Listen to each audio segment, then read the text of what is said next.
इसलिए कि यीशु मसीह साडे विच उतर के आया है। किन्ने जने विश्वास करदे यीशु इत्थे ही है। इस पवित्र कलाम नूं परमेश्वर दे वचन नूं पढ़ के वेखिए। बाइबल दसदी जिथे भी यीशु गया उत्थे कुछ होया, बिना कीते उत्थे वापस नहीं आया। परमेश्वर अद्भुत करने वाला परमेश्वर है। परमेश्वर वो कर सकता जो इंसान तो नहीं हुंदा। परमेश्वर वो करन दी सामर्थ रखता है। और अज असी परमेश्वर के पवित्र कलाम नूं, परमेश्वर के पवित्र वचन नूं जदों सुनांगे तो मैं तुहानूं दस देना चाहना है, इस दुनिया के अंदर, इस संसार दे विच जिथे असी रहिंदे हां, बड़े लोकां दा कहना है पैसे च बड़ी ताकत है। बड़े लोगों का कहना है पैसे च बहुत सामर्थ है। बहुत सारे लोग ये कहते आदमी च बड़ी ताकत है। बड़े लोग कहते बीमारी दी बड़ी ताकत है, आदमी नूं खत्म कर सकती है। और दुनिया च ऐदां दे लोग भी ने जेड़े कहते हैं कि शैतान च बड़ी ताकत है। लेकिन परमेश्वर दा दास दाऊद राजा जबूर नंबर 62 की 11वीं आयत विच कहंदा है, परमेश्वर ने एक बार कहा और मैंने 2 बार सुना है। परमेश्वर ने एक बार कहा, मैंने 2 बार सुना है कि सामर्थ परमेश्वर का है। सामर्थ परमेश्वर का है। परमेश्वर के पवित्र कलाम दे विच जदों असीं इस वचन नूं पढ़दे हां, जिस लेखक ने इस नूं लिखिया, जिसने इहदे बारे बोलिया, उहदा नाम सी दाऊद। और दाऊद एक ऐसा इंसान सी जिहड़ा एक समय एक चरवाहा सी। दाऊद एक ऐसा इंसान सी जो अपने भरावां चों छोटा सी। दाऊद एक ऐसा इंसान सी जिहड़ा अपने भरावां दी नज़रां दे विच ते इज़राइल दी नज़रां दे विच बड़ा तुच्छ सी। दाऊद एक ऐसा इंसान सी जिहड़ा उस समय इज़राइल दे राजा शाऊल दी नज़रां च भी बड़ा निक्का ते बड़ा छोटा इंसान सी। लेकिन परमेश्वर के पवित्र वचन दे विच लिखिया, जेड़ा इंसान दुनिया दी नज़रां दे विच, शाऊल राजा दी नज़रां दे विच, यीशु दे उन्हां बाकी पुत्रां दी नज़रां दे विच किसी भी काम दा नहीं सी, ओ यहोवा दे करीब अते ओदे काम दा इंसान बन गया। खुदावंद दे कलाम च लिखिया, दाऊद एक दिन राइटर बनया, लेखक बनया। दाऊद एक दिन वादक बनया। दाऊद एक दिन वर्शिपर बनया। और दाऊद एक दिन राजा बन गया। खुदावंद दे कलाम दे विच लिखा है, राजा दाऊद जेड़ा एक दिन राजा बनया। ध्यान नाल सुनिए, उस राजे ने परमेश्वर की सामर्थ दे बारे आख्या। उन्हें क्या कि परमेश्वर ने एक बार बोलिया, मैं 2 बार सुनिया। खुदावंद दे लोगों, सब तो पहला तो मैं तुहानूं दस देना चाहना, दुनिया की ताकत सामर्थ वड्डी नहीं है, पैसे की ताकत वड्डी नहीं है, बीमारी की ताकत वड्डी नहीं है, किसी इंसान की ताकत वड्डी नहीं है। परमेश्वर की ताकत सबको महान है। परमेश्वर की सामर्थ सबको वड्डी है। और जिस दिन असी ओदी सामर्थ दे बारे जान जावांगे, ओदी शक्ति दे बारे जान जावांगे, असी जिस दिन ओदी सामर्थ दे बारे जान जावांगे, मैं तुहानूं दस देना चाहना आ, दाऊद वांगू तुसी गाउणा, लिखना अते परमेश्वर की आराधना करने वाले बन जाओगे। खुदावंद दे कलाम दे विच लिखिया, दाऊद एक ऐसा इंसान सी जिन्हें 2 बार सुनिया। मैं सुनन की गल करा, खुदावंद दे कलाम दे विच लिखिया है, सुनन दे नाल विश्वास पैदा हुंदा है अते सुनना परमेश्वर दे वचन तो आउंदा है। बाइबल दे विच भी लिखिया, जिहदे कान हन ओ सुने कि आत्मा कलीसिया नूं की कहंदा है। कई बार असी कान हुंदे होए भी परमेश्वर की आवाज नूं पहचान नहीं पांदे। असी परमेश्वर की आवाज नूं सुनदे जरूर हां लेकिन समझ नहीं पांदे। सैमुअल की किताब दे विच लिखिया, जदों सैमुअल छोटा ही सी अते ओ परमेश्वर दे भवन दे विच एली जाजक दे कोल छड़ दिता गया। अते जदों सैमुअल एली दे कोल सीगा, ओने एक आवाज सुनी, जेड़ी आवाज की कहती सी, जेड़ी आवाज ओदा नाम लेके ओनू पुकार रही सी। अते उस आवाज ने जदों नाम लिया, ओने कहा सैमुअल। सैमुअल उठया, सैमुअल को सुन रहा सी। सैमुअल दे कन्नां दे विच कोई आवाज पै रही सी अते ओ सैमुअल जिहड़ी आवाज नूं सुन रहा सी, ओ किसी आम इंसान दी आवाज नहीं सी, ओ परमेश्वर दी आवाज सी। ਅਤੇ ਪਰਮੇਸ਼ਵਰ ਦੀ ਆਵਾਜ਼ ਨੂੰ ਜਦੋਂ ਸੈਮੂਅਲ ਨੇ ਸੁਣਿਆ, ਉਹ ਉੱਠਿਆ ਅਤੇ ਉੱਠ ਕੇ ਏਲੀ ਕੋਲ ਚਲਾ ਗਿਆ। दूसरी बार जदों एली कोल गया, उन्हें कहा जाके लेट जा। लिखा उदों दर्शन दुर्लभ सी ਅਤੇ ਉਸ ਸਮੇਂ ਦੇ ਵਿੱਚ ਸੈਮੂਅਲ ਜਿਹੜਾ ਸੀਗਾ ਉਹ ਪਰਮੇਸ਼ਵਰ ਦੇ ਭਵਨ ਦੇ ਵਿੱਚ ਪਾਇਆ ਜਾਂਦਾ ਸੀ। ਔਰ ਦੂਸਰੀ ਵਾਰ ਆਵਾਜ਼ ਆਈ, ਉਸ ਆਵਾਜ਼ ਨੇ ਕਿਹਾ ਸੈਮੂਅਲ। ਸੈਮੂਅਲ ਫਿਰ ਉੱਠਿਆ। ਸੈਮੂਅਲ ਇੱਕ ਐਸੀ ਮਾਂ ਦਾ ਪੁੱਤਰ ਸੀ ਜਿਹੜੀ ਕਿਸੇ ਸਮੇਂ ਬਾਂਝ ਸੀਗੀ, ਔਰ ਉਸ ਮਾਂ ਦਾ ਪੁੱਤਰ ਸੀ ਜਿਨੇ ਉਹਨੂੰ ਪਰਮੇਸ਼ਵਰ ਦੇ ਭਵਨ ਦੇ ਵਿੱਚ ਅਰਪਣ ਕੀਤਾ ਸੀਗਾ। ਦੂਸਰੀ ਵਾਰ ਆਵਾਜ਼ ਆਉਣ ਤੇ ਵੀ ਸੈਮੂਅਲ ਉੱਠ ਕੇ ਏਲੀ ਜਾਜਕ ਕੋਲ ਚਲਾ ਗਿਆ। तीसरी बार आवाज आई, वचन च लिखा जदों दूसरी बार आवाज आई, एली जाजक ने कहा जा जाके लेट जा, और वो फिर जाके लेट गया। जदों तीसरी बार आवाज आई, सैमुअल फिर उठया। सैमुअल उठ के एली जाजक कोल चला गया। जदों एली कोल गया, एली ने सोचा कि इस सचमुच परमेश्वर ने इन्हू बुलाया होएगा, और उसने कहा जदों हुण तू आवाज नू सुने तां तू कहना बोल, तेरा दास सुन रहा है। और सैमुअल जाके लेट गया। बाइबल दे विच चौथी बार जदों आवाज आई सैमुअल नू, तद परमेश्वर ने 2 बार ओदा नाम पुकारिया। उन्हें कहा सैमुअल सैमुअल। सैमुअल उठया अते ओ हुण एली कोल नहीं गया, ओ उठ के जाजक कोल नहीं गया, बल्कि परमेश्वर सैमुअल दे नाल गल करन लगा। और वचन दे विच लिखा जदों सैमुअल ने कहा बोल, तेरा दास सुन रहा है, तद परमेश्वर ने आउण वाला भेद सैमुअल दे उत्ते प्रगट कर दिता।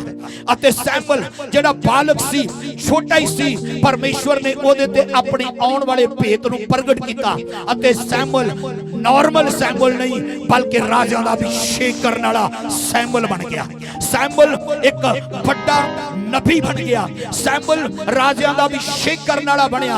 खुदावंद दे कलाम च लिखा उसने शाऊल राजा दा अभिषेक किया, उसने दाऊद दा अभिषेक किया। अज रात मैं तुहानू दस देना चाहना, जिस दाऊद दा अभिषेक सैमुअल ने किया सीगा, अज रात जब तुसीं ओदी आवाज नू सुन रहे हो, अज रात जब तुसीं ओदे कलाम नू सुन रहे हो, वो तुहाडी जिंदगी नू बदल देगी। ओदी आवाज तुहाडे जीवन नू बदल देगी।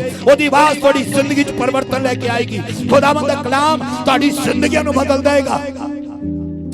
उदे वचन च लिखा दाऊद राजा ने क्या, परमेश्वर ने एक बार क्या है अते मैं 2 बार सुनिया है। कई बार चंगियां गल्लां सानू सुनन लग्या साडे कान भारी हो जाते हैं, और बहुत बार बुरियां गल्लां लोग बड़े ध्यान नाल सुनते आ। पर दाऊद परमेश्वर दी आवाज नू सुनदा आ अते ओ उस सामर्थ दी गल करदा आ जिहड़ी सामर्थ इस संसार दे विच, सारी दुनिया दे विच सब तो महान सामर्थ है। और खुदावंद दे कलाम दे विचों अज मैं उस सामर्थ दे बारे तुहाडे नाल गल करांगा। उस सामर्थ दे बारे गल करांगा जिस सामर्थ दे नाल, जिस शक्ति दे नाल बड़े अद्भुत काम होए। खुदावंद दे कलाम दे विच लिखिया है दाऊद राजा जदों इजराइल डरिया होया सी, गोलियत अपनी ताकत ते बड़ा कमंड करदा सी। गोलियत भी कहंदा कि मेरे अंदर सामर्थ है। पहला सैमुअल दे 17 अध्याय दे विच लिखा कि गोलियत उस समय परमेश्वर दी सेना नूं ललकार रहा सीगा। गोलियत ये कहंदा सी कोई है तां आए मेरे नाल युद्ध लड़े। तुहानूं पता उस समय दे विच जदों गोलियत ललकार रहा सी, गोलियत भी कहंदा मेरे अंदर भी ताकत है। गोलियत कहंदा है मेरे अंदर सामर्थ है, लेकिन दाऊद इस गल नूं जानदा आ कि गोलियत दी सामर्थ परमेश्वर दी सामर्थ दे सामने जीरो है। परमेश्वर की ताकत के सामने जीरो है। और खुदा दे कलाम च लिखा दाऊद ने उस चुनौती नूं स्वीकार किया।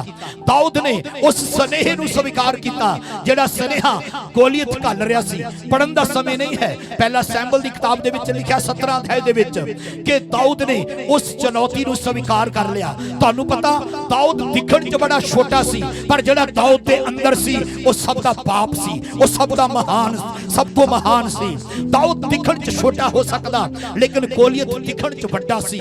ਅੱਜ ਤੁਹਾਨੂੰ ਇਸ ਦੁਨੀਆ ਦੇ ਵਿੱਚ ਲੋਕ ਸ਼ਾਇਦ ਬੜੇ ਬੜੇ ਪਹਿਲਵਾਨ ਦਿਖਾਈ ਦਿੰਦੇ ਹੋਣਗੇ, ਬੜੇ ਸੂਰਬੀਰ ਦਿਖਾਈ ਦਿੰਦੇ ਹੋਣਗੇ। ਹੋ ਸਕਦਾ ਤੁਹਾਡੇ ਚਾਰੇ ਪਾਸੇ ਐਦਾਂ ਦੇ ਲੋਕ ਖੜੇ ਨੇ ਜਿਹੜੇ ਤੁਹਾਨੂੰ ਡਰਾ ਰਹੇ ਨੇ, ਤੁਹਾਨੂੰ ਧਮਕਾ ਰਹੇ ਨੇ ਅਤੇ ਤੁਹਾਡੇ ਵਿਰੋਧ ਵਿੱਚ ਖੜੇ ਨੇ। ਯਾਦ ਰੱਖਣਾ, ਦਾਊਦ ਨੇ ਉਸ ਚੁਣੌਤੀ ਨੂੰ ਸਵੀਕਾਰ ਕੀਤਾ ਅਤੇ ਇਸਰਾਇਲ ਡਰਿਆ ਹੋਇਆ ਸੀ। ਖੁਦਾ ਦੇ ਕਲਾਮ ਦੇ ਵਿੱਚ ਲਿਖਿਆ, ਡਰਪੋਕ ਕਦੇ ਵੀ ਸਵਰਗ ਵਿੱਚ ਪ੍ਰਵੇਸ਼ ਨਹੀਂ ਕਰਨਗੇ। ਡਰਕਲਾਂ ਦਾ ਜਗ੍ਹਾ ਜਿਹੜੀ ਹੈ ਉਹ ਸਵਰਗ ਨਹੀਂ, ਉਹ ਨਰਕ ਹੋਏਗੀ। ਇਸ ਲਈ ਲਿਖਿਆ, ਤੂੰ ਡਰ ਨਾ, ਮੈਂ ਤੇਰੇ ਨਾਲ ਆ। ਖੁਦਾਵੰਦ ਦੇ ਕਲਾਮ ਦੇ ਵਿੱਚ 366 ਵਾਰ ਲਿਖਿਆ, ਨਾ ਡਰ, ਨਾ ਡਰ, ਨਾ ਡਰ, ਨਾ ਡਰ।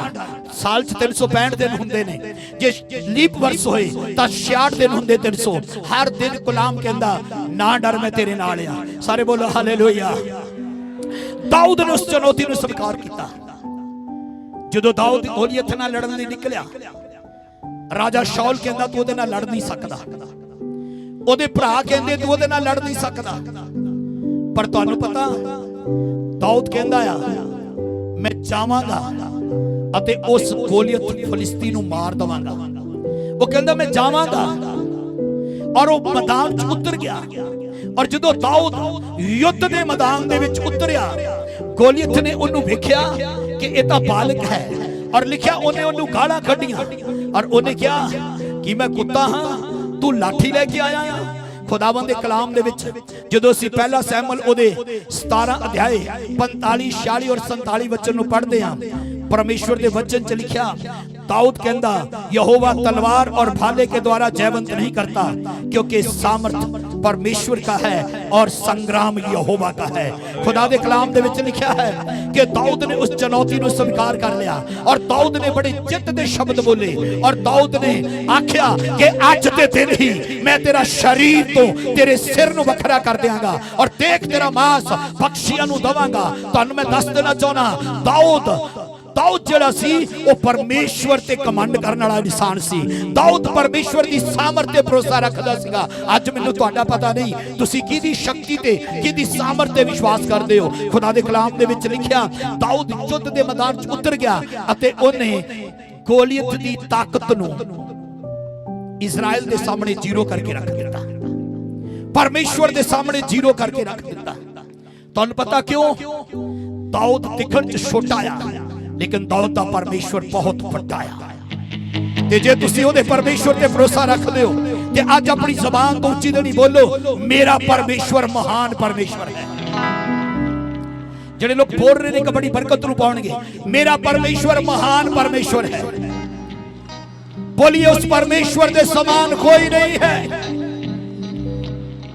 ऐसा करके बोलिए, ओहदे वर्गा कोई नहीं है, ओदी ताकत का कोई मुकाबला नहीं कर सकता। मैं तुहानूं दसना चाहना, कई बार लोग डर जाते हैं, और बाइबल के अंदर जो इस वचन नूं पढ़ते हैं, सामर्थ परमेश्वर का है। वो कहता मैं 2 बार सुनिया आ, दाऊद कहता मैं 2 बार सुनिया आ। तुहानूं दस देना चाहना, साडे सुनन लई कान तेज होने चाहिए, परमेश्वर दी गल्लां नूं सुनन लई तेज होने चाहिए। और दाऊद ने गोलियत दी सामर्थ नूं जीरो कर दिता, अते दाऊद उस समय उस युद्ध दे विच जित नूं प्राप्त कीता। क्यों? क्योंकि दाऊद ने युद्ध दे विच उतरन तो पहला कहा सी, कल नहीं अज ही। सारे बोलो कल नहीं, जोर ना बोलो कल नहीं अज ही। तुहानूं पता गोलियत दे हारन दा दिन जिहड़ा आ वो कल नहींगा, गोलियत दे मरन दा दिन जिहड़ा वो कल नहींगा, शैतान दीयां ताकतां दे झुकण दा दिन जिहड़ा वो कल नहींगा, वो अज है अते वो चुका दित्तियां गईयां यीशु दे नाम दे विच। सारे बोले हालेलुया। मैं पहली ताकत दसी गोलियत दी ताकत, कि गोलियत दी ताकत वड्डी है या परमेश्वर दी ताकत वड्डी है? Very good. तुसीं किहदी ताकत ते कमांड करदे हो? अपने आप ते कभी भी कमांड ना करिए, अपनी ताकत ते कभी कमांड ना करिए, क्योंकि यिर्मयाह 9:23-24 च लिखा है, बुद्धिमान अपनी बुद्धि पे अभिमान ना करे, धनवान अपने धन पे अभिमान ना करे। हेलो, बलवान अपनी ताकत ते कमांड ना करे। अगर कोई कमांड करे तो इस गल ते कि वो परमेश्वर कहता तो मैनू जानदा आ। खुदावंद दे लोगो, दुनिया दे विच लोग कहंदे आ बीमारी दी सामर्थ बहुत वड्डी आ, पिछले दिनों के जो कोविड-19 शुरू होया, कोरोना शुरू होया 2020 ते 2021 दे विच बड़े लोग उसदे भय दे विच चले गए, उहदे डर दे विच चले गए। बड़े लोग उस बीमारी दे शिकार होए, बड़े लोग उस बीमारी दे विचों दी लंघे। लोग हज़ारां ਲੱਖਾਂ रुपया लैके हॉस्पिटल च खड़े सीगे, पर फिर भी वह अपने नूं बचा ना सके। लेकिन कई इदां दे भी प्रभु दे लोग उस दौर दे विचों दी होके लंघे, जिन्हां ने प्रार्थनावां कीतियां अते परमेश्वर दी सामर्थ ने उन्हां नूं कोविड तो बाहर कढ लिआंदा। परमेश्वर दी सामर्थ ने उन्हां नूं चंगिया कर दिता। मैं तुहानूं दस देना चाहुंदा, दुनिया दे अंदर महामारियां आउणगियां, लेकिन महामारियां बीमारियां दी ताकत वड्डी नहीं, बीमारियां जो कड्ढण वाले दी ताकत बहुत वड्डी है। हालेलुया बोलिए। सेकंड, बीमारी की ताकत भी परमेश्वर की सामर्थ के सामने जीरो है, जीरो है। जो प्रभु यीशु जिस धरती ते सन, एक दिन यारिस के घर नूं जा रहे सी। मरकुस 5 अध्याय दे विच लिखिया, जो प्रभु यीशु मसीह यारिस के घर नूं जा रहे सी, यारिस की बेटी मरन वाली सी, मरनाऊ सी, और यारिस एक आराधनालय के सरदारां दे विचों एक सी। वो यीशु दे कोल आया, और मरकुस दी अंजील दे विच लिखिया, जो प्रभु यीशु दे कोल आया, वो आके यीशु दे पैरी पै गया। इहदा मतलब पता की आ? इहदा मतलब है कि वो अपने आप नूं प्रभु यीशु दे कदमां च रख दिंदा है। दूसरी गल, अपने अधिकार नूं छड्ड के वो अपने आप नूं शून्य जीरो कर दिंदा है। तीसरी गल, वो ऑर्डर नहीं दिंदा, लिखिया वो बेनती करता है कि यीशु मसीह ओदे नाल ओदे घर जाए। कहण दा मतलब यारिस ने अपने आप नूं की कर दिता, नीविया कर दिता, नम्र कर दिता, दीन कर दिता, और प्रभु यीशु मसीह सारियां नूं छड्ड के यारिस नाल तुर पिया। किन्ने लोग चाहुंदे अज रात यीशु तुहाडे नाल चले, और जदों ओ तुहाडे नाल चलेगा, तुहाडे नाल तुहाडी जिंदगी च कुछ अद्भुत होएगा, तुहाडे जीवन च कुछ अद्भुत होएगा। बाइबल च लिखिया यीशु मसीह यारिस नाल तुरिया जांदा सी, और यीशु मसीह यारिस दे घर वाल नूं जा रिहा सीगा। वचन दसदा है जदों यीशु मसीह यारिस दे घर वाल नूं जा रिहा सी, तद रास्ते दे विच एक वड्डी भीड़ सी, अते भीड़ दे विच एक औरत आई जिन्हों 12 साल तो लहू बहण दा रोग सी। इहो जिहियां औरतां नूं समाज तो वखरा रहना पैंदा सीगा। इहो जिहियां औरतां नूं अगर वो समाज दे विच निकल, बाइबल दी हिस्टरी बयान करदी है कि जे वो समाज च निकलदियां सी ते उन्हां नूं पत्थर मारे जांदे सीगे। इहो जिहियां औरतां अकलियां जीवन जीउंदियां सीगियां, और ये औरत डॉक्टरां कोल गई है, वैद्यां कोल गई है, हकीमां कोल गई है। लोग डॉक्टर कोल आराम पाउण जांदे ने, पर बाइबल च लिखिया है होर दुखी हुंदी चली गई। पर एक दिन इन्हें अपने बंद कमरे दे अंदर किसे दे बारे सुनिया, और जिहदे बारे सुनिया ओदा नाम यीशु सी, जिहदे बारे सुनिया ओदा नाम यीशु है, अते अपने उस कमरे दे विचों बाहर निकल गई। खुदावंद दे कलाम च तां नहीं लिखिया, लेकिन हिस्टरी बयान करदी है ओ रेंगदी हुई, यानी कि रिड़दी हुई आई, अते भीड़ दे विचों दी आई। वो कमजोर हो चुकी सी, वो दुर्बल हो चुकी सी, वो कमजोर हो चुकी सी। पर अज रात मैं तुहानूं दस देना चाहुंदा, जिस तरह ही उसने फैसला लिया कि मैं यीशु दे पिछे जावांगी, ओदे शरीर च ताकत आ गई, ओदे बदन च ताकत आ गई, अते ओ पब्लिक नूं हटाउंदी हुई जिस तरह कदम अगे वधाउंदी गई, वो यीशु तक पहुंची अते यीशु दे कपड़े नूं छू लिया। हालेलुया, यीशु दे कपड़े नूं छू लिया। मरकुस दी अंजील ओदे 5वें अध्याय दे विच लिखिया, वो कहंदी सी कि जे मैं ओदे कपड़े नूं छू लांगी ते मैं अपनी बीमारी तो की हो जावांगी, चंगी हो जाऊंगी। जोर ना बोलो, की हो जावांगी, चंगी हो जाऊंगी। वो कहंदी सी, इस तरह लिखिया बाइबल च लिखिया, वो कहंदी सी कि जे मैं ओदे कपड़े नूं छू लांगी मैं अपने रोग तो चंगी हो जावांगी। ध्यान नाल सुनिए, मैं दसिया कि जदों इहो जिहियां औरतां बाहर निकलदियां सी समाज, 2 प्रकार दी औरतां नूं पथरा हुंदा सीगा। एक वो औरतां जिहड़ियां व्यभिचारण सी, एक वो औरतां जिहड़ियां ऐसी बीमारी दियां पीड़ित सी। वचन च लिखिया कि जदों व्यभिचारण औरत यीशु कोल लिआंदी गई, वो खड़ी सी ते लोकां ने कहा कि इहो जिहा नूं पत्थर मार के मार देना चाहिदा आ, पर यीशु ने कहा जिन्हें कदी पाप नहीं किया पहला पत्थर वो मारे। तुहानूं पता यीशु मसीह झुक के लिखण लगे, अते जिस तरह लिख रहे सी और खलो के आख्या जो कि निष्पाप है पहला पत्थर मारे। बड़े लोग इथों तक ही बयान करते हैं, पर असल विच सब लोगों की जिंदगी की हिस्टरी यीशु जानते सी। सब ने पत्थर सुट दिता, किसी ने पत्थर नहीं मारिया। पता क्यों?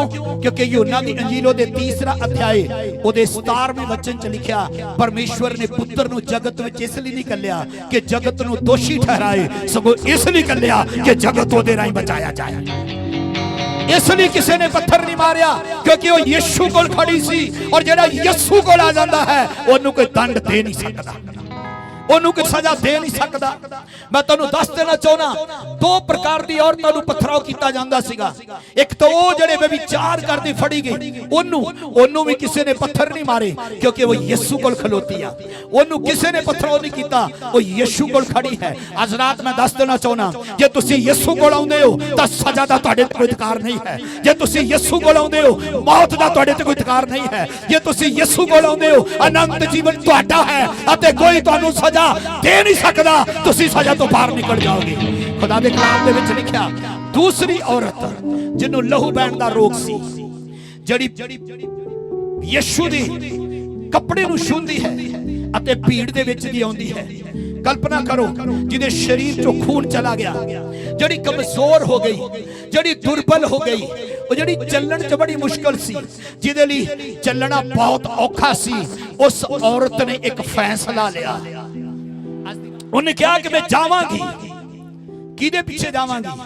भीड़ दे पीछे नहीं, यीशु दे पीछे जावांगी। सारे बोलो हालेलुया। भीड़ दे पीछे जाओगे, भीड़ च गवाच जाओगे, यीशु दे पीछे जाओगे, स्वर्ग विच प्रवेश करोगे। अज कलीसियावां भटक रही ने, लोकां नूं भीड़ दिखाई दिंदी आ, यीशु दिखाई नहीं दिंदा।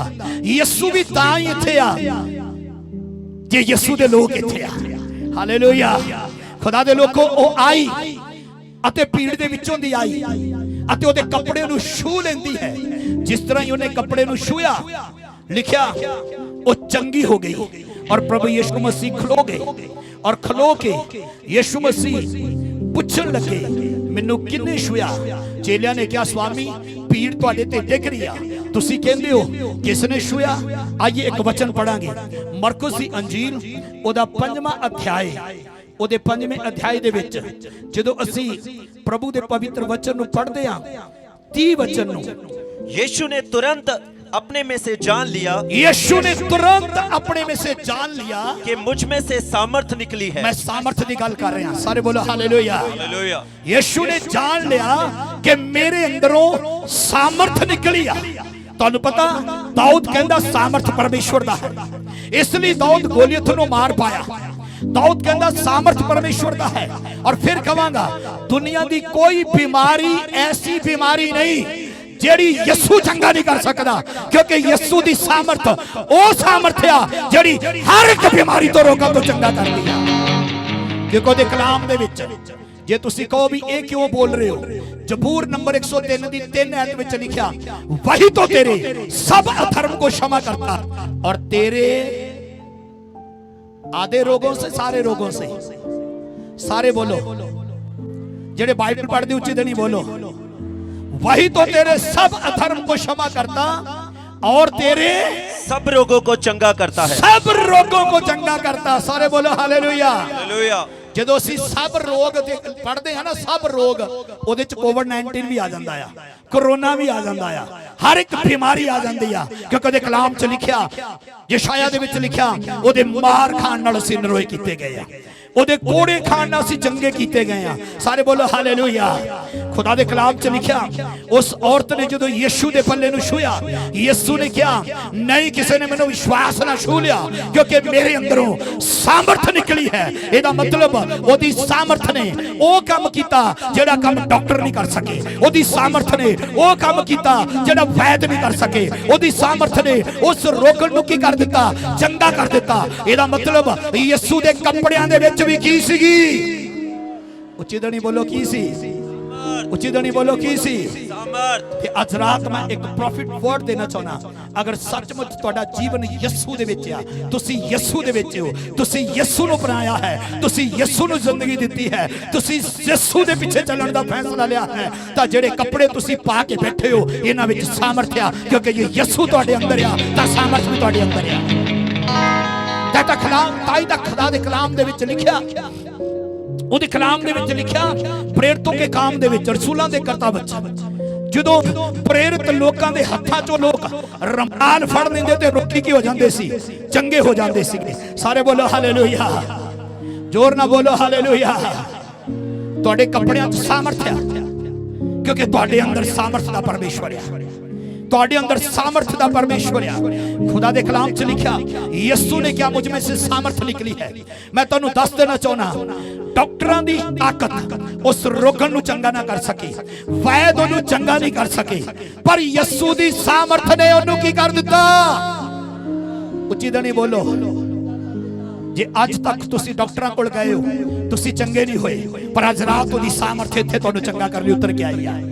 ਜੇ ਅੱਜ ਤੱਕ ਤੁਸੀਂ ਵੈਦਾਂ ਤੇ ਹਕੀਮਾਂ ਕੋਲ ਗਏ ਹੋ ਤੁਸੀਂ ਚੰਗੇ ਨਹੀਂ ਹੋਏ, ਅੱਜ ਰਾਤ ਉਹਦੀ ਸਾਮਰਥ ਇੱਥੇ ਹੀ ਆ। ਪਰ ਅੱਜ ਰਾਤ ਤੁਹਾਨੂੰ ਕੀ ਕਰਨਾ ਪਏਗਾ। ਅੱਜ ਰਾਤ ਮੈਂ ਦੋ ਗੱਲਾਂ ਇੱਥੇ ਕਹਿ ਕੇ ਛੇਤੀ ਨਾਲ ਅੱਗੇ ਵਧਣਾ ਚਾਹੁੰਦਾ। ਪਹਿਲੀ ਗੱਲ ਇਹ ਕਿ ਯਿਸੂ ਮਸੀਹ ਦੀ ਸਾਮਰਥ ਨੇ ਉਸ ਰੋਗਣ ਨੂੰ ਚੰਗਾ ਕੀਤਾ। ਜੇ ਅੱਜ ਰਾਤ ਤੁਸੀਂ ਇਹ ਕਹਿੰਦੇ ਹੋ ਕਿ ਮੈਂ ਯਿਸੂ ਨੂੰ ਪਾਏ ਬਿਨਾ, ਯਿਸੂ ਨੂੰ ਸਵੀਕਾਰ ਕੀਤੇ ਬਿਨਾ, ਯਿਸੂ ਨੂੰ ਜੀਵਨ ਦਿੱਤੇ ਬਿਨਾ ਇੱਥੋਂ ਨਹੀਂ ਜਾਣਾ, ਤਾਂ ਉਹਦੀ ਸਾਮਰਥ ਤੁਹਾਡੀ ਜ਼ਿੰਦਗੀ ਚ ਆਏਗੀ ਅਤੇ ਤੁਹਾਡੇ ਰੋਗਾਂ ਤੋਂ ਤੁਹਾਨੂੰ ਚੰਗਾ ਕਰ ਦੇਵੇਗੀ। खुदा दे कलाम च लिखा उस औरत ने यीशु दे कपड़े नूं छूया चंगी होगी। मरकुस 1:40 च लिखा उन्हें कोड़ी नूं छूया ते कोड़ी चंगा हो गया। जिन्हों कोई चंगा नहीं कर सकता सी उन्हें उन्होंने छूया तो चंगा हो गया। खुदावंद दे कलाम दे विच लिखा यीशु ने क्या मुझ में से सामर्थ निकली है। इहदा मतलब ओदी सामर्थ रोगियां नूं की कर दिंदी है। उच्ची देनी बोलो की कर दिंदी है। नबूकदनेस्सर राजा दे समय दे विच सदरक मेशक ते अबेदनगो दे सामने एक बड़ी एक बहुत बड़ी एक ऐसी सिचुएशन पैदा होगी कि सदरक मेशक ते अबेदनगो अगर उस आज्ञा का पालन नहीं करते तो बलदी हुई भट्ठी च सुट्टे जाणगे। ਤੁਹਾਨੂੰ ਪਤਾ ਰਾਜੇ ਦਾ ਹੁਕਮ ਸੀ, ਰਾਜੇ ਦੇ ਹੁਕਮ ਦੀ ਉਲੰਘਣਾ ਸਦਰਕ ਮੇਸ਼ਕ ਤੇ ਅਬੇਦਨਗੋ ਨੇ ਕੀਤੀ ਅਤੇ ਰਾਜੇ ਨੇ ਭੱਠੀ ਦਾ ਤੌ 7 ਗੁਣਾ ਹੋਰ ਤੇਜ਼ ਕਰਵਾ ਦਿੱਤਾ। ਪ੍ਰਭੂ ਦੇ ਵਚਨ ਚ ਲਿਖਿਆ ਜਿਹੜਾ ਰਾਜੇ ਦੇ ਹੁਕਮ ਦੀ ਉਲੰਘਣਾ ਕਰੇਗਾ ਉਹ ਬਲਦੀ ਹੋਈ ਭੱਠੀ ਚ ਸੁੱਟ ਦਿੱਤਾ ਜਾਏਗਾ। ਦਾਨੀਏਲ ਦੀ ਕਿਤਾਬ ਉਹਦੇ 3ਰੇ ਅਧਿਆਇ ਦੇ ਵਿੱਚ ਜਦੋਂ 17ਵੀਂ ਐਤ ਨੂੰ ਅਸੀਂ ਪੜ੍ਹਦੇ ਹਾਂ ਸਦਰਕ ਮੇਸ਼ਕ ਤੇ ਅਬੇਦਨਗੋ ਡਰੇ ਨਹੀਂ। ਉਹ ਇਸ ਲਈ ਨਹੀਂ ਡਰੇ ਕਿਉਂਕਿ ਉਹ ਪਰਮੇਸ਼ਵਰ ਦੀ ਸਾਮਰਥ ਦੇ ਬਾਰੇ ਜਾਣਦੇ ਸੀਗੇ, ਉਹ ਪਰਮੇਸ਼ਵਰ ਦੀ ਸ਼ਕਤੀ ਦੇ ਬਾਰੇ ਜਾਣਦੇ ਸੀਗੇ। 17ਵੀਂ ਆਇਤ ਦੇ ਵਿੱਚ ਲਿਖਿਆ ਉਸ ਸਦਰਕ ਤੇ ਮੇਸ਼ਕ ਤੇ ਅਬੇਦਨਗੋ ਨੇ ਰਾਜੇ ਨੂੰ ਕਿਹਾ ਸਾਡਾ ਪਰਮੇਸ਼ਵਰ ਜਿਹਦੀ ਅਸੀਂ ਸੇਵਾ ਕਰਦੇ ਹਾਂ ਸਾਨੂੰ ਅੱਗ ਦੀ ਬਲਦੀ ਹੋਈ ਭੱਠੀ ਤੋਂ ਛਡਾਉਣ ਦੀ ਸਾਮਰਥ ਰੱਖਦਾ ਹੈ। Hallelujah hallelujah hallelujah. ਕਿੰਨੇ ਜਣੇ ਜਾਣਦੇ ਆ ਅੱਗ ਦੀ ਤਾਕਤ ਵੀ ਪਰਮੇਸ਼ਵਰ ਦੀ ਤਾਕਤ ਦੇ ਸਾਹਮਣੇ ਜ਼ੀਰੋ ਆ। ਤਾਈਤਾ ਯਸ਼ਾਇਆ 43 ਦੇ ਵਿੱਚ ਲਿਖਿਆ ਹੈ ਜਦ ਤੂੰ ਪਾਣੀਆਂ ਚੋਂ ਲੰਘੇਗਾ ਤੈਨੂੰ ਡੁਬੋ ਨਹੀਂ ਸਕਣਗੇ, ਅੱਗ ਤੈਨੂੰ ਕਦੀ ਸਾੜ ਨਹੀਂ ਸਕਦੀ। ਮੈਂ ਸਮਾਪਤ ਕਰਨ ਲੱਗਾ। ਸਦਰਕ ਮੇਸ਼ਕ ਤੇ ਅਬੇਦਨਗੋ ਬਲਦੀ ਹੋਈ ਭੱਠੀ 'ਚ ਸੁੱਟ ਦਿੱਤੇ ਗਏ। ਸੁੱਟੇ ਤਾਂ ਬਣ ਕੇ 3 ਸੀ ਪਰ ਘੁੰਮਦੇ 4 ਸੀ। ਤੁਹਾਨੂੰ ਪਤਾ ਕਿਉਂ? ਕਿਉਂਕਿ ਸਦਰਕ ਮੇਸ਼ਕ ਤੇ ਅਬੇਦਨਗੋ ਇਸ ਗੱਲ ਨੂੰ ਜਾਣਦੇ ਸੀਗੇ ਕਿ ਅੱਗ ਦੀ ਤਾਕਤ ਨਾਲੋਂ ਵੱਡੀ ਇੱਕ ਹੋਰ ਤਾਕਤ ਆ, ਉਹ ਪਰਮੇਸ਼ਵਰ ਦੀ ਤਾਕਤ ਆ ਜਿਹੜੀ ਅੱਗ ਦੀ ਭੱਠੀ ਚੋਂ ਵੀ ਬਚਾ ਸਕਦੀ ਆ। ਤਾਂ ਹੀ ਤੇ ਉਹਨਾਂ ਨੇ ਕਿਹਾ ਸਾਡਾ ਪਰਮੇਸ਼ਵਰ ਜਿਹਦੀ ਅਸੀਂ ਨਿਤ ਉਪਾਸਨਾ ਕਰਦੇ ਆ। ਮੈਂ ਤੁਹਾਨੂੰ ਦੱਸ ਦੇਣਾ ਚਾਹੁੰਦਾ, ਮੈਂ ਦੱਸਿਆ ਜੇ ਤੁਸੀਂ ਯਿਸੂ ਦੇ ਪਿੱਛੇ ਆਉਂਦੇ ਹੋ, ਯਿਸੂ ਨੂੰ ਸਵੀਕਾਰ ਕਰਦੇ ਹੋ, ਯਿਸੂ ਕੋਲ ਆ ਜਾਂਦੇ ਹੋ, ਤੁਹਾਡੀ ਜ਼ਿੰਦਗੀ ਨੂੰ ਬਦਲ ਦੇਗਾ। ਜੇ ਤੁਸੀਂ ਯਿਸੂ ਕੋਲ ਆ ਜਾਂਦੇ ਹੋ ਹਰ ਇੱਕ ਰੋਗ ਤੋਂ ਤੁਸੀਂ ਛੁਟਕਾਰੇ ਨੂੰ ਪ੍ਰਾਪਤ ਕਰ ਸਕਦੇ ਹੋ। ਜੇ ਤੁਸੀਂ ਯਿਸੂ ਕੋਲ ਆ ਜਾਂਦੇ ਹੋ ਤੁਸੀਂ ਗੁਨਾਹਾਂ ਦੀ ਮਾਫੀ ਪਾ ਜਾਓਗੇ। ਜਦੋਂ ਉਹ ਔਰਤ ਜਿਹੜੀ 12 ਸਾਲ ਤੋਂ ਲਹੂ ਬਹਿਣ ਦੇ ਰੋਗ ਦੀ ਪੀੜਿਤ ਸੀ ਜਦੋਂ ਪਿੱਛੋਂ ਦੀ ਆਈ ਤਾਂ ਚੰਗੀ ਹੋ ਗਈ, ਪਰ ਜਦੋਂ ਚੰਗੀ ਹੋ ਗਈ ਯਿਸੂ ਮਸੀਹ ਉਹਨੂੰ ਲੱਭਣ ਲੱਗੇ। ਖੁਦਾ ਦੇ ਕਲਾਮ 'ਚ ਲਿਖਿਆ ਯਿਸੂ ਮਸੀਹ ਉਸ ਛੂਹਣ ਵਾਲੀ ਨੂੰ ਲੱਭ ਰਹੇ ਸੀਗੇ ਔਰ ਲਿਖਿਆ ਉਹ ਡਰਦੀ ਤੇ ਕੰਬਦੀ ਹੋਈ ਆਈ ਅਤੇ ਸਾਰਾ ਹਾਲ ਸੱਚ ਉਹਨੂੰ ਦੱਸ ਦਿੱਤਾ ਅਤੇ ਉਹਦੇ ਕਦਮਾਂ 'ਚ ਡਿੱਗ ਗਈ। ਅੱਜ ਦੀ ਰਾਤ ਸਿਰਫ ਛੂਹਣ ਦੀ ਰਾਤ ਨਹੀਂ ਗੀ, ਅੱਜ ਦੀ ਰਾਤ ਸਿਰਫ ਚੰਗਾਈ ਦੀ ਰਾਤ ਨਹੀਂ ਗੀ, ਅੱਜ ਦੀ ਰਾਤ ਆਪਣੇ ਦਿਲ ਦੀਆਂ ਗੱਲਾਂ ਉਸ ਔਰਤ ਦੀ ਤਰ੍ਹਾਂ ਯਿਸੂ ਨਾਲ ਕਰਨ ਦੀਆਂ ਗੱਲਾਂ ਦੀ ਰਾਤ ਹੈ। ਹਾਲੇਲੂਇਆ। ਉਸ ਔਰਤ ਨੇ ਆਪਣੇ ਦਿਲ ਦਾ ਸਾਰਾ ਹਾਲ ਯਿਸੂ ਨੂੰ ਦੱਸ ਦਿੱਤਾ। ਕਿਹਨੂੰ ਦੱਸ ਦਿੱਤਾ? ਕਿਹਨੂੰ ਦੱਸ ਦਿੱਤਾ? किन्ने जाने कहते अज भी अपने दिल की गल यीशु नूं कह के जानी आ। ओ हालेलुया। खुदा दे कलाम च लिखिया जदों चंगाई मिलनी सी वो पिछों दी आई, पर जदों बेटी बनना सी वो सामने आई। और जदों यीशु दे कदमां च आई, यार यीशु दे कदमां च आया, यीशु ओदे नाल तुर पिया, ओदे घर वाल नूं चल पिया। ये औरत यीशु दे कदमां च आई, जदों यीशु दे कदमां च आई, यीशु ने कहा चली जा बेटी, तेरे विश्वास ने तेनों चंगा किया, इस बला तो बची रहे। ਇਹਦਾ मतलब ਜਦੋਂ ਤੁਸੀਂ ਯਿਸੂ ਦੇ ਕਦਮਾਂ ਚ ਆ ਜਾਓਗੇ, ਤੁਸੀਂ ਈਸਾਈ ਨਹੀਂ, ਤੁਸੀਂ ਉਹਦੀ ਬੇਟੀ ਬਣ ਜਾਓਗੇ, ਉਹਦੀਆਂ ਧੀਆਂ ਬਣ ਜਾਓਗੇ। ਮਰਕਸ ਦੀ ਅੰਜੀਲ ਉਹਦੇ ਦੂਸਰੇ ਅਧਿਆਇ ਦੇ ਵਿੱਚ ਲਿਖਿਆ, ਸਮਾਪਤ ਕਰਾਂਗਾ। 4 ਬੰਦੇ ਇੱਕ ਬੰਦੇ ਨੂੰ ਚੱਕ ਕੇ ਲਿਆਏ ਸੀਗੇ, 4 ਭਾਈ ਤੇ ਲੈ ਕੇ ਆਏ ਸੀਗੇ, ਛੱਤ ਨੂੰ ਖੋਲ ਕੇ ਸਾਹਮਣੇ ਉਤਾਰ ਦਿੱਤਾ ਯਿਸੂ ਦੇ। और जो यीशु के सामने उतारा गया, यीशु ने कहा पुत्र तेरे पाप माफ होए, पुत्र तेरे पाप माफ होए। कई लोग बैठे सोच रहे सी मन च, एक परमेश्वर तो बिना कौन पाप माफ कर सकता। यीशु मसीह ने कहा सहज किया, ये कहना कि तेरे पाप माफ होए, या ये कहना उठ अपनी मंजी चुक के चला जा। 10वीं आयत में लिखा मनुख दे पुत्र नूं धरती ते पाप माफ करन दा भी अधिकार है। हालेलुया। ਇਹਦਾ मतलब जानते हो तुसी, औरत 12 साल ਦੀ ਰੋਗਣ ਚੰਗੀ ਹੋਣ ਤੋਂ ਬਾਅਦ ਸਾਹਮਣੇ ਜਦੋਂ ਪੈਰਾਂ 'ਚ ਆਈ, ਬੇਟੀ ਬਣ ਗਈ, ਅਤੇ ਜਿਹੜਾ ਛੱਤ ਰਾਹੀਂ ਉਤਾਰਿਆ ਗਿਆ ਯਿਸੂ ਦੇ ਸਾਹਮਣੇ ਉਹਦੇ ਕਦਮਾਂ 'ਚ, ਉਹ ਬੇਟਾ ਬਣ ਗਿਆ, ਉਹ ਪੁੱਤਰ ਬਣ ਗਿਆ। ਯਿਸੂ ਮਸੀਹ ਅੱਜ ਤੁਹਾਨੂੰ, ਜੇ ਤੁਸੀਂ ਉਹਦੇ ਕਦਮਾਂ 'ਚ ਆਉਂਦੇ ਹੋ, ਉਹਦੇ ਚਰਨਾਂ 'ਚ ਆਉਂਦੇ ਹੋ, ਉਹਦੇ ਕਦਮਾਂ 'ਚ ਬਹਿੰਦੇ ਹੋ, ਉਹਦੇ ਕਦਮਾਂ 'ਚ ਆਪਣੇ ਆਪ ਨੂੰ ਰੱਖ ਦਿੰਦੇ ਹੋ, ਤੁਸੀਂ ਉਹਦੇ ਬੇਟੇ ਤੇ ਬੇਟੀ ਬਣ ਕੇ ਇੱਥੋਂ ਜਾਓਗੇ। ਸਦਰ ਕਮੇਸ਼ਕ ਤੇ ਅਬੇਦਨਗੋ ਉਹਦੀ ਸ਼ਕਤੀ ਤੇ ਵਿਸ਼ਵਾਸ ਕਰਦੇ ਸੀ, ਉਹਦੀ ਤਾਕਤ ਤੇ ਵਿਸ਼ਵਾਸ ਕਰਦੇ ਸੀ। ਕਿੰਨੇ ਜਾਣੇ ਅੱਜ ਉਹਦੇ ਬੇਟਾ ਤੇ ਬੇਟੀ ਬਣਨ ਲਈ ਤਿਆਰ ਨੇ? ਹਾਲੇਲੂਇਆ ਬੋਲੀਏ।